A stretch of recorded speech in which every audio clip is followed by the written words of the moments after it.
Devi, Biological Science CRT, KGBV, Don, Kurnool District.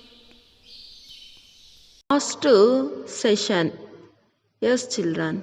We have learned in the last session autotrophic nutrition and heterotrophic nutrition. Now, today we are going to respiration, the energy producing system. Here, see children, what is respiration? It is the process by which food is broken down for release of energy.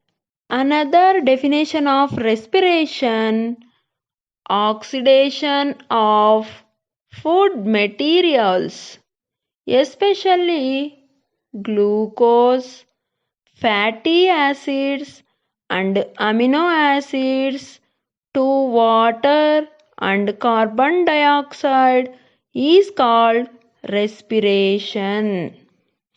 Respiration leads to final utilization of food.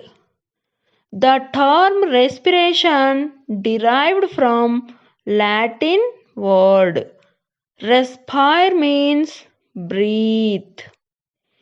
Here see children, write the differences between breathing and respiration. Breathing means movement of air into and out of the lungs. Here respiration means broken down of food to release energy. Here breathing is a muscles are involved. Here in respiration muscles are not involved. Here see children, breathing energy is not released. In respiration energy is released. Here see children, breathing takes place in and out of the lungs. In respiration takes place in all body cells. This is the differences between breathing and respiration. Is oxidized to produce energy. This happens in the cell, so this is called cellular respiration. This is called cellular respiration.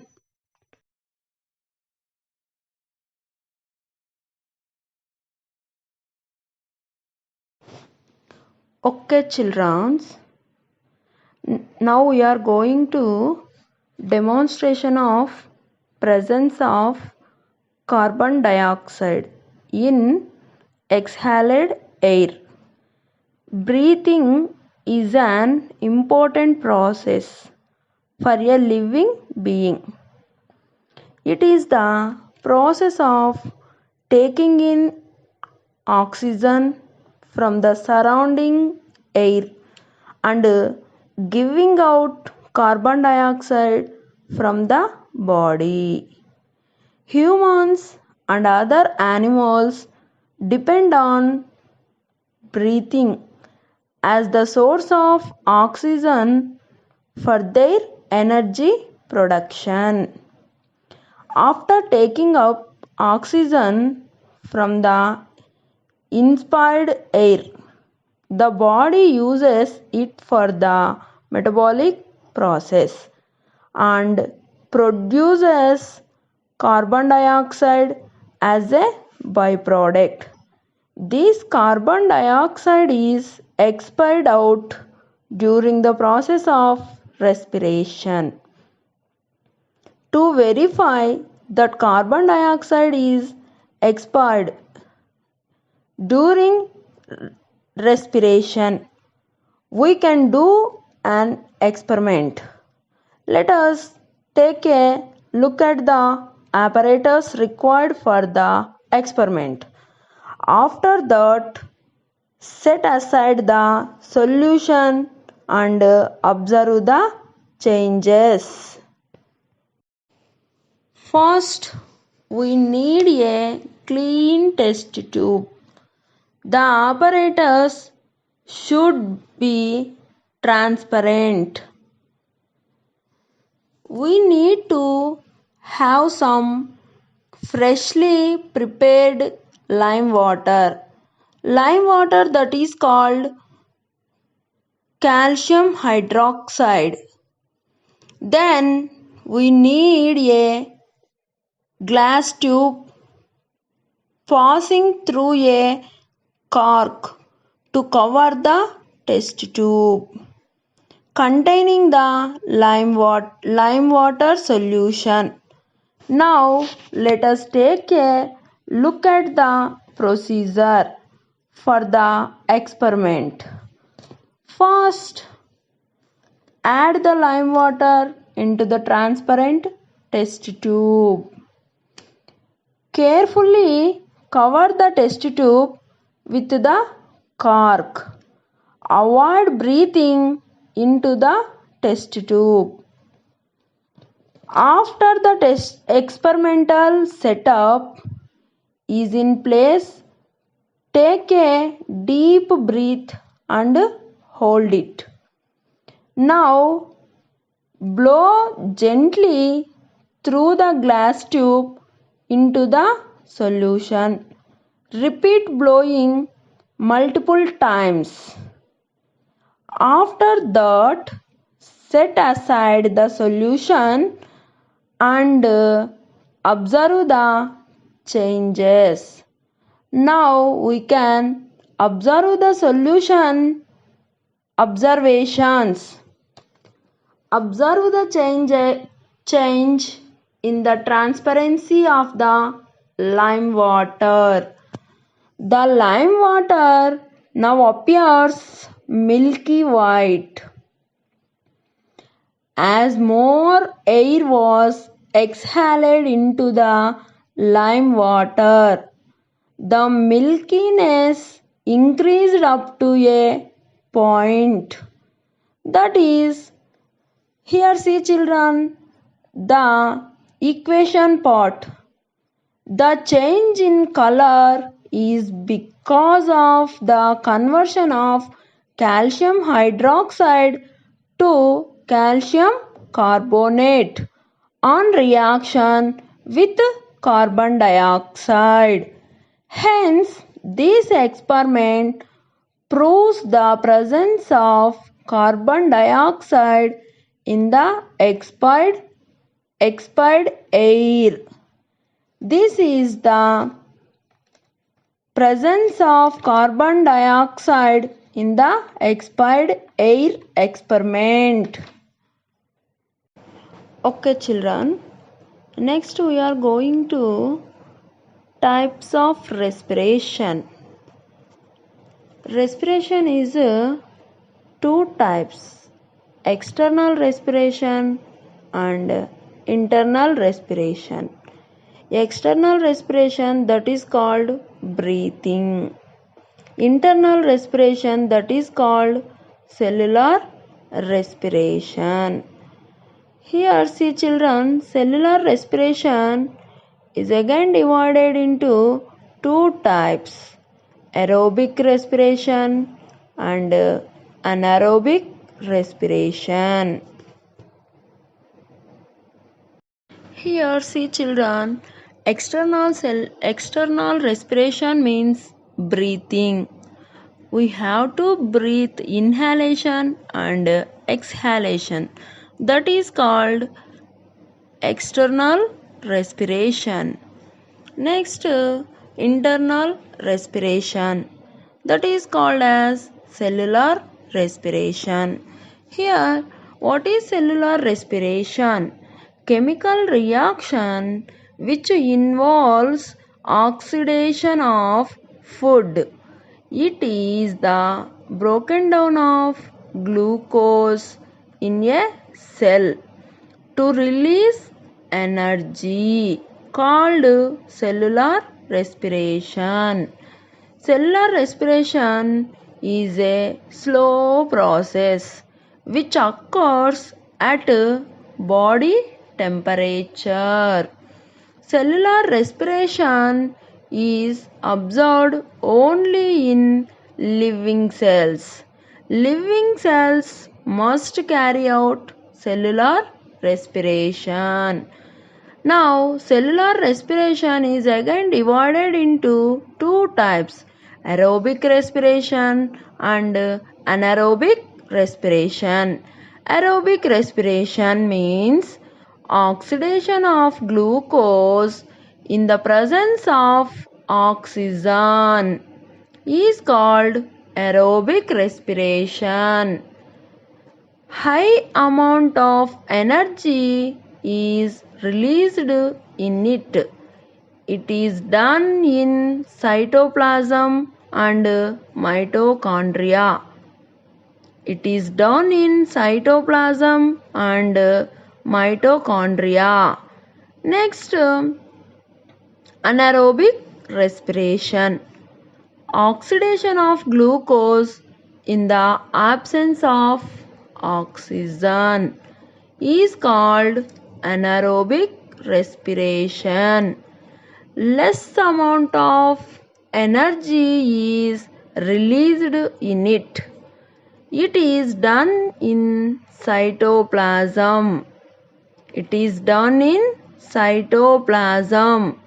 This is the types of respiration. Next, children, we are going to steps in respiration. Here, see children, the flowchart of steps in respiration. First of all, breathing. Breathing is a air movement into and out of lungs.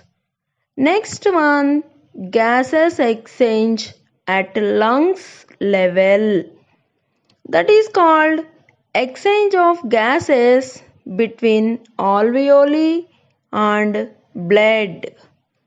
Next one, gas transport by blood.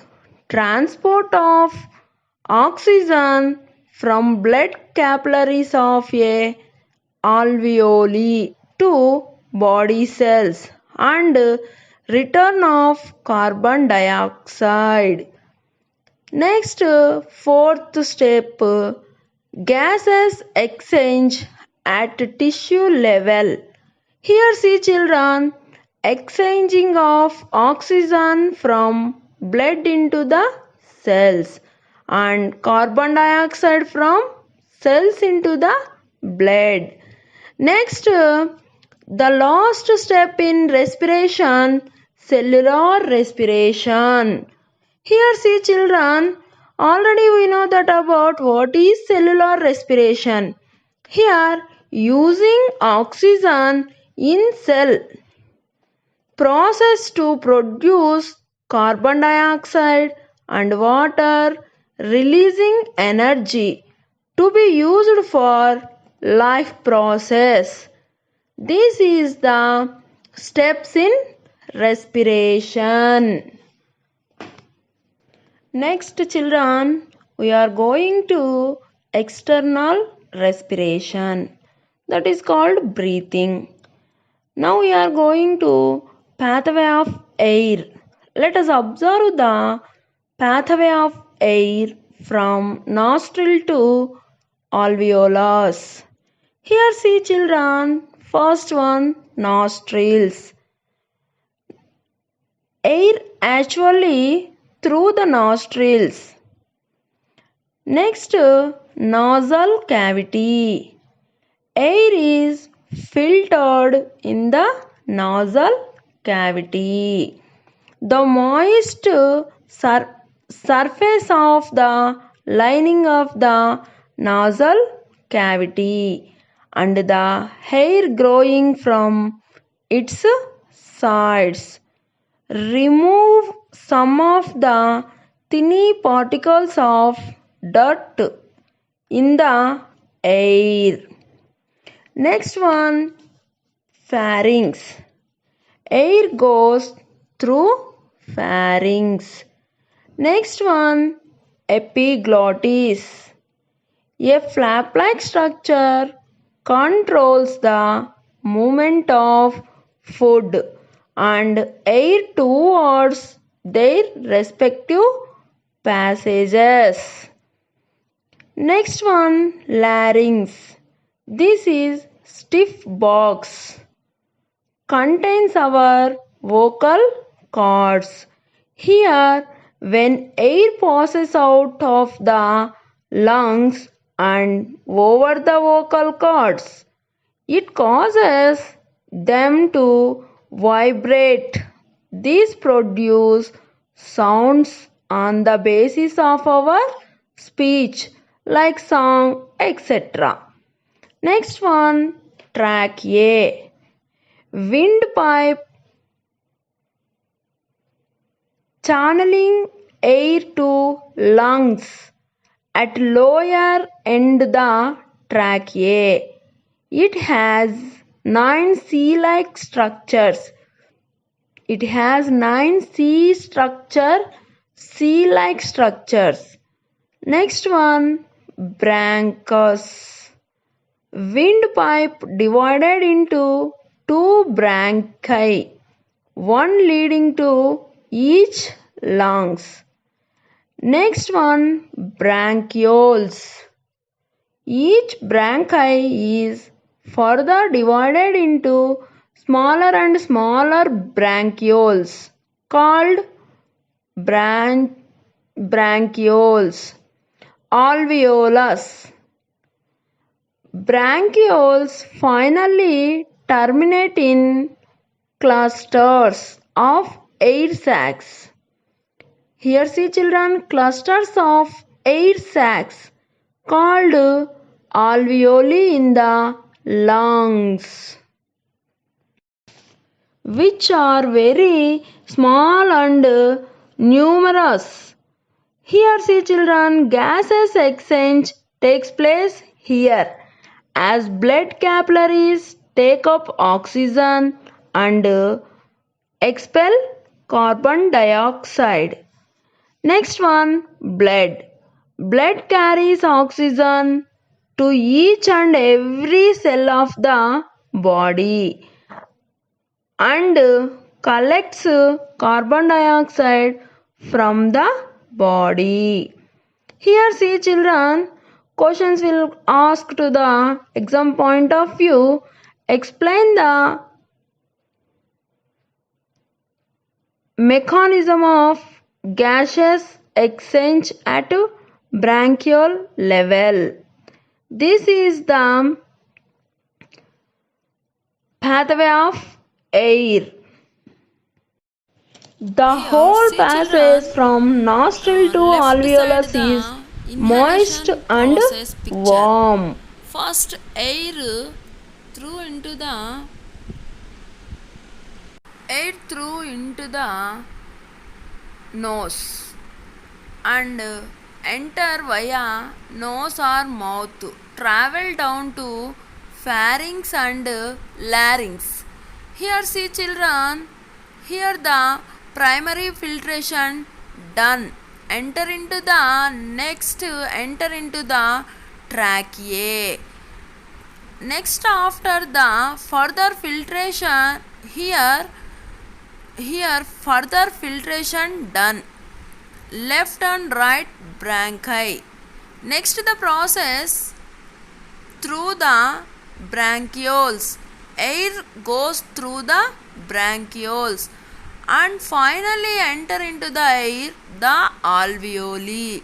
Alveoli, absorption of oxygen from the air and diffusion of oxygen into the blood capillaries. This is the pathway of air.